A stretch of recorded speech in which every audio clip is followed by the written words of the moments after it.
Hello, welcome to In the Kitchen with Brett Thorne, a food service industry podcast by Restaurant Hospitality. I'm your host, Senior Food and Beverage Editor Brett Thorne, reporting to you from our office in Midtown Manhattan, where I come from time to time, but not that often, to be honest. Mostly I work from home. I'm in the office today, however, because later on I'll be attending a tea seminar at the Japan Society a few blocks away, and it's always good to keep learning. I was here yesterday, too, actually, to visit with some of my colleagues, and because our bosses ordered Shake Shack. Actually, the Shake Shack wasn't particularly motivating. It was a nice gesture, but I can make my own food at home. But as you might have heard, many companies are trying to find ways to get their employees to come into the office, and the one I work for is no exception. Why am I telling you this? Because my guest for this episode is Nick Livanos, head of his family-run Livanos Restaurant Group, which operates 2 restaurants here in Midtown Manhattan and 2 in the suburbs in Westchester County. Nick has been running restaurants in New York for decades, and he has some keen observations about how the landscape has changed since the pandemic started. So stay tuned, because here is Nick Livanos. So how are you, Nick? What's up? All good. It's been a strange couple of years, but now everything is back to normal, and it's almost a distant memory. The good news is I have a granddaughter, so I have my first grandchild. Oh, wonderful. That's exciting. Yes, it is, yes. For me, it's not the lockdown period. I didn't really leave my apartment for 13 months, and it's not really a memory because apparently it was traumatizing and I blocked it all out. I don't really know what I was doing. I mean, I was working, reporting on the industry, but when I try to remember specific things, my brain's like, no, forward, look forward. The only good thing, which many people had this experience, all my children came back home. Oh, so we were 6 plus 2 daughter-in-laws. We were 8 people in the house, and we were having all these great dinners, and so that was one positive thing. And that was where in Westchester, Fairfield County. We live in Westchester in Armonk. Oh, great! Yeah. And you didn't want to kill any of them? No, and actually, you know what worked out well? Because of the Moderne barn is only 2 miles away, we pivoted there to takeout. And the takeout orders were very big, lots of $200, $300 orders to the immediate area and to Greenwich. And I needed drivers. So at any moment, I'd say, guys, come, I got an order to Greenwich. I got an order to purchase. I need you now. And they all gladly came. Well, a number of your kids are in the business anyway, right? Yeah, they're all in hospitality. My 2 oldest sons work directly with me. My 3rd son, Christo, works for Mint House. They're hotel apartments, and they cater to the business traveler. And my daughter, Nikki, is the New York rep for Casa Lumbre. It's a company based out of Mexico City. They specialize in mezcals. No. Yeah. So she was. And even my eldest. I'm sorry. So she was really busy selling that mezcal. Yeah, absolutely. Yeah. And my older son, Johnny, launched his own gin right at the beginning of the pandemic called Stray Dog, made in northern Greece. Oh. Yeah, it's wonderful. It received the double gold at the San Francisco Spirit Tasting, and it has a Greek personality made with Greek botanicals. So that's one of the exciting things that's happened in the family. That's fun. Yeah. So you're a proud papa. What kind of Greek? I am, yes.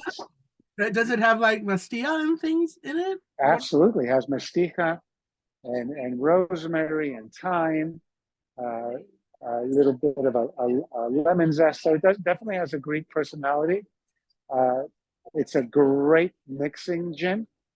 Not the first gin I would recommend if you like your London dry style of gin, but I mean from Negronis to with tonics and all these nice new tonic waters that come out of Greece. It's quite remarkable as a cocktail gin. Well, yeah. Awesome. And it's called Stray Dog. We might as well promote it. Yes. Thank you. And in the meantime, you have, how many restaurants do you have in Midtown? Now you have Oceana, you got Molyvos. We have Oceana and Molyvos. Molyvos relocated, where we moved into Hell's Kitchen at 402 West 43rd, right west of 9th Avenue. You probably know the location. It's the old Esca space. Oh, wow. So Yeah, even better for pre-theater than the original Molyvos, which was great for pre-theater. exactly. And we were not looking to move, even though we did think about it once in a while, but we were forced to move because the hotel we were in never reopened. Oh, that's a Yeah, bummer. many victims of the pandemic, including 700 plus room hotels. Right. So yeah. So We closed one restaurant. We closed our Hudson West restaurant on 57th Street. I remember that one. Also, yeah, the movie theater that we were next door to, the multiplex, never reopened. So even there, we had no choice. Business never returned to that neighborhood. That was a beautiful space. I remember. I think I went Yeah, out to a party.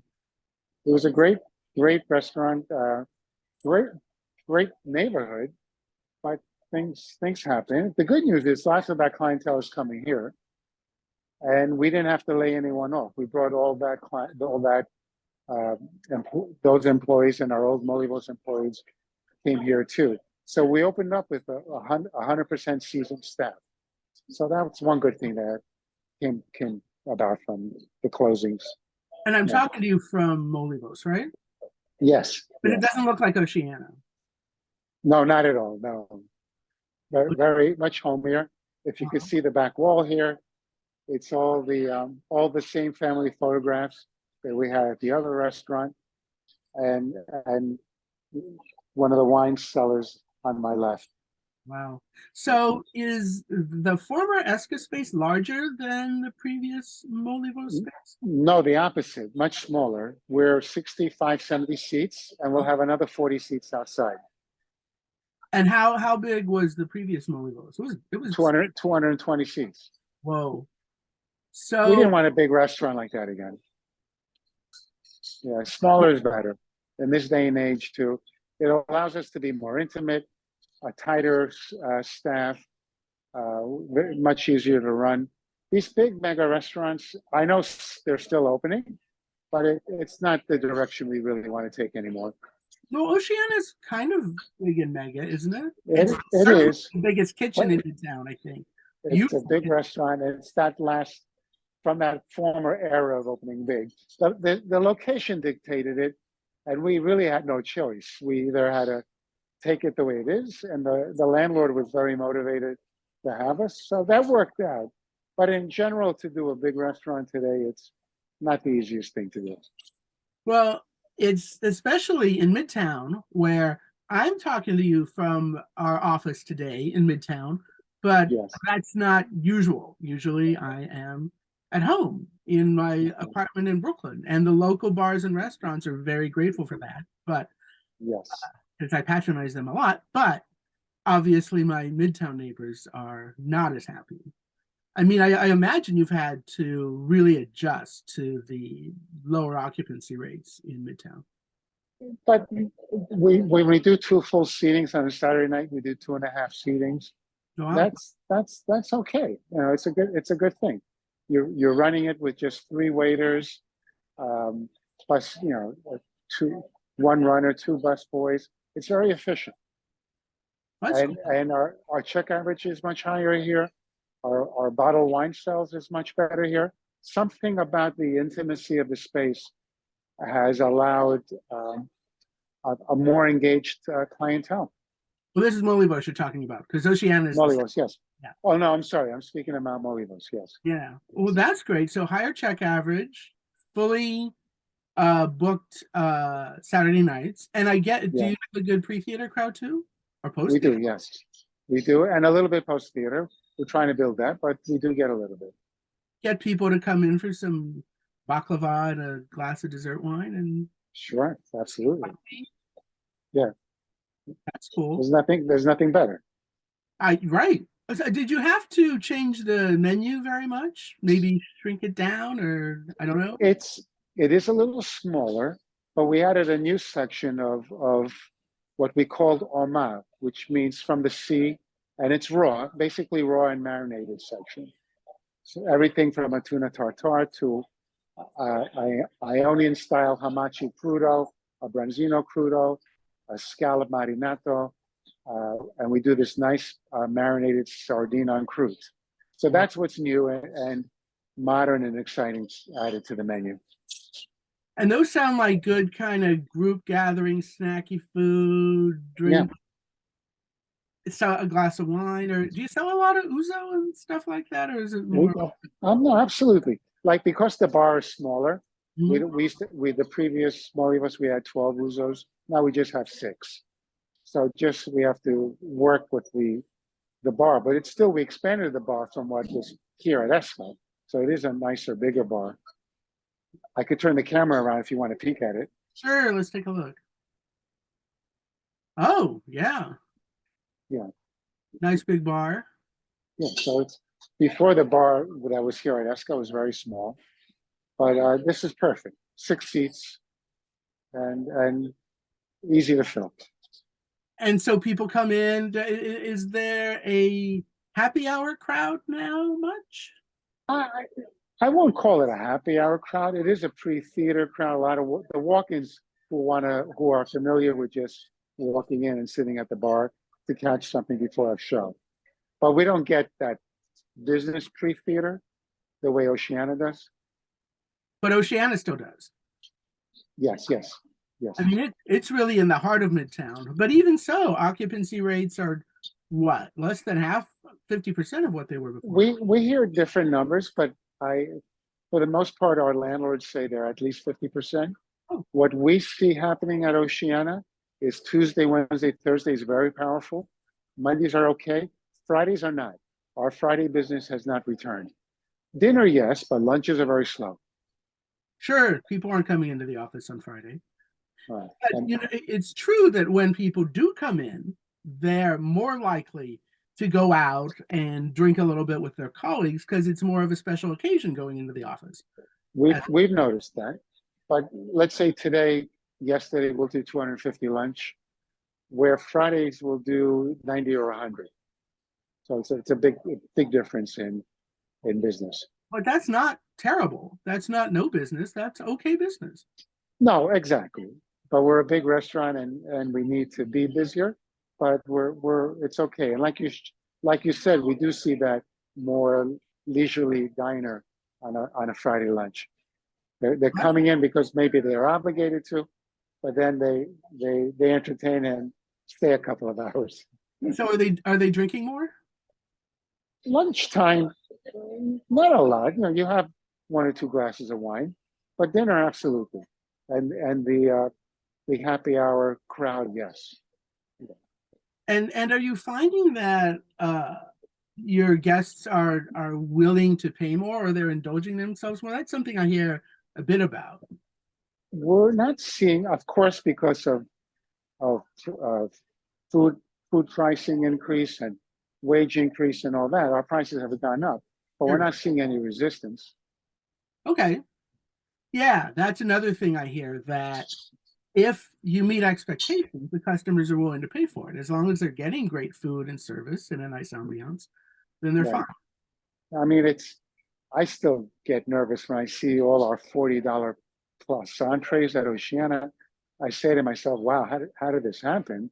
But there's really no choice. And people are ordering normal. They're used to it because it's not just us, it's everyone. Right. Yeah, you're not remotely the most expensive restaurant in your part of Midtown, so that's not a problem. Well, in your parts of Midtown, because you got Oceana sort of right in the middle and then Esca on the edge, sort of. Not the very edge. Molyvos, yes. Oh, did I say that? Sorry, Molyvos. That's okay. Yes. And are you bringing in a lot of your former Molyvos customers? Have they made the trip? They are. They're definitely making the trip. And this is when you really appreciate and realize, wow, we really had such a strong following. And, not that we took it for granted, but maybe in the bigger space, we didn't quite notice the way we're noticing now. So they all are coming back. That's cool. And so tell me a little bit more how the feel of the new Molyvos is compared to the old one. It's an intimate space, very airy, nice outdoor lighting. We have a beautiful outdoor patio that we're going to open up soon. That'll be another 40 seats. We have an interior stone walls. I'll give you a peek of them, where the design carries to the outside. Mm-hmm. Oh, that's nice. Yes. Um, yes. So it's lovely, and we're enjoying it. And it sounds like business is pretty good. It's good. It's good. Yeah, lunch we're trying to build, but it's definitely good. And the quietest nights of the week are Monday nights. Hasn't that always been the case? Because Broadway's dark on Monday too. Yes, that is always the case, and it continues here. But what we are also uh, seeing is the residents. It's a much stronger residential neighborhood. I mean, just above us are 1,500 apartments. Oh, So we're developing an all new regular clientele also, and it's a very theater driven. A lot of actors that live here, both presently uh, uh, on Broadway and retired. There seems to be that demographic here, right upstairs. Something about this building, Manhattan Plaza, when it was built to cater to the Broadway and local actors, and they've made their homes here. so it's not a bad celebrity spotting place, especially No, for it's not. theater. No. That's cool. So what other adjustments have you had to make or chosen to make in Midtown now that the either at the new Molyvos or at the old Oceana, now that people are Uh, kind of settling into some sort of new routine? no, it's basically nothing different menu wise. Just we don't have the full meze menu that we had. We just have the selection of spreads, and the rest are more bigger size appetizers. So the menu is just a little smaller, uh, but but otherwise we have five whole fish. Maybe before that was a little bigger, but otherwise nothing. We have lamb chops. We have the lamb uvetzi. Nice roast chicken, the stuffed peppers, the cabbage dolmades. So moussaka, of course, and it sells better than ever. And that's it. No other major changes. And you were able to keep the whole staff that was at Molyvos before? That Yes, we did, and we timed it perfectly when Molly was closed last January, and that staff we took to work at Hudson West. So between the old Hudson West staff and the Molyvos staff, they all came here. So that made this opening one of the easiest we've ever done because it was a seasoned staff with Right. with minimal training. They picked it up instantly. What did make the opening was a little difficult here because it took a while to get gas. So when we were finally ready to open it in October, it took Con Ed another few months. So we were working just on electric. That's when the menu was extra limited, but we made it work.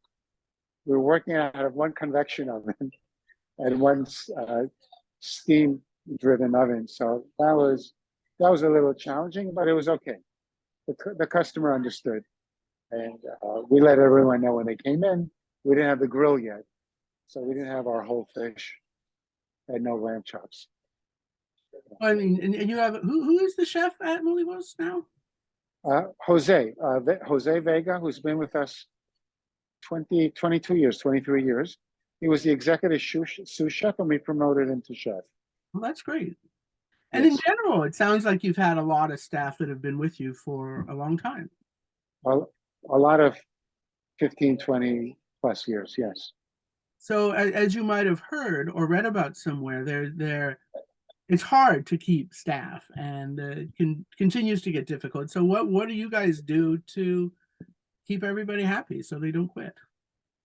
Well, I think they really take to, we're still a very family driven operation. We're definitely very intimate with our staff. It's just a lot of love with one another.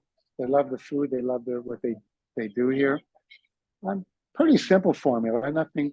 Nothing complicated. You just we're very close. We've always been close with our staff, and they like the environment here. And So of course, some people did leave the business altogether during the pandemic. Right. and they did not return. They moved out of state, so they left for different reasons. Um, but even it was the right amount of staff that left because we're a smaller restaurant, we wouldn't have been able to rehire everyone. Well, that's handy when you can keep your staff due to attrition. And do you offer Yeah. like medical benefits and things Oh like? yeah, yes, absolutely. That's always been part. We don't have a 401k, but we do have a medical and all the pay time off and all that. All those things that are familiar and necessary. Sure. Have your customers changed very much? I mean, I guess there's more of a pre-theater crowd, but I also hear stories of New Yorkers going out to eat earlier. Yeah, have you guys noticed that? We do. We have noticed it, but this is a later neighborhood, Sure. so we do get that 9:30 customer. We do want a little more that 10 o'clock, and they do come, but and some of that is at post theater. Oceana is slam busy at 5:30, where we don't get as much of that 8:30, 9 o'clock. So we do get an earlier diner, and in Westchester we get an earlier diner. We get a 5:30 customer that is that's a new habit. We don't get the later diner in Westchester. Habits definitely have changed in the suburbs.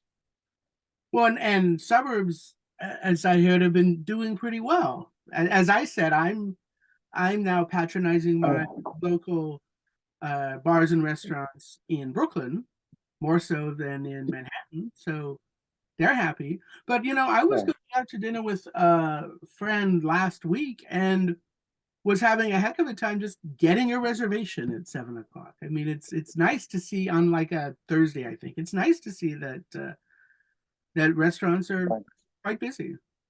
That's still, even for us, a difficult reservation because when you fill up by 5:36, you have to almost wait till that 7:30 turn. So that's why 7 o'clock, as nice as a dining time it is, it's not always easy for a restaurant to give out. But yeah, better to shoot for 8 o'clock. But my Right. friend was coming in from New Jersey, and I didn't want to make her get home super late. Mhm. Spending kids, that would have Right. been me. So what are the plans for the Livanos family and your restaurants going forward? We have the 4 restaurants right now, just continue to build them and make them better. Little renovations in all the restaurants. Oceana just did a substantial dining room renovation during the pandemic. So not looking to expand at the moment. Whenever we've done any expansion, it's always been spontaneous or an opportunity that presented itself. So we're content with what we're doing right now. And what are your 4 restaurants now? Obviously, we have Oceana and Molyvos, both in Midtown. And then in Westchester, the Modern Barn, in Armonk and City Limits Diner in White Plains. And they're also doing well, probably better. Westchester's doing great. It's what happened during the pandemic is the amount of people that moved to Westchester, even though people were moving out and moving to Florida, an equal amount and more did move to Westchester. And there's lots of construction, lots of new apartments in White Plains, for example, by the thousands actually. So there's more density, and we've seen no downturn in business, just the opposite. And are those mostly people moving out from New York City or from everywhere? Definitely from New York City, yes. But I think at this point it's stopped. I'm not. Whoever has decided to move has moved, and it's good. It's very enjoyable, and because we live in Westchester, for us it's very easy to visit all the restaurants. Like today's my city day, so I spend my day at Molyvos and Oceana. But at the end of the night, I stop at the Modern Barn. That's where our central office is also. So it's easy to stop there before I go home. So we're very hands-on still. That's great. And you said 2 of your kids are directly involved in the restaurant. Johnny and Enrico. Johnny at the moment spends all his time, besides he represents Greek wines with Diamond Imports. And Diamond Imports is also the importer of Stray Dog. So he has that going on. And then he works here. So for example, he's in Boston today, and he'll be back in time for dinner tonight to Molyvos. So everyone's working hard. Everyone's hustling. Yeah, well, that's part of the business. Yes. In terms of alcohol, do you guys have like new cocktails, different wine programs, anything like that going on? The cocktail programs are always changing and being updated. The wine list at Molyvos, I think it's safe to say probably the largest wine list in America and possibly even in Greece. I mean, we have a 750 bottle wine list. Oceana, Paul McLaughlin, our partner, has taken over as wine director, and it's a very French-driven wine list there. He's doing an amazing job. Every time I walk in, he's tasting wine and loving it. So our wine and spirit programs are stronger than ever. And the Molyvos wine list is mostly Greek, right? All Greek. All Greek. Yes. Wow, that's cool. Yes. Has it been hard to source Greek wines during the supply chain disruptions? How did you cope with that? No, it hasn't been, because Kamal, our manager partner and also our wine director here, he's very, very in touch with the winemakers. He just came back last week from Inoroma. That was the wine expo that takes place every year in Athens. So he goes to Greece 2 or 3 times a year, and very in touch with the wineries and winemakers there. So no, we're very up to date with all aspects of our wine list regarding Greece. Mm-hmm.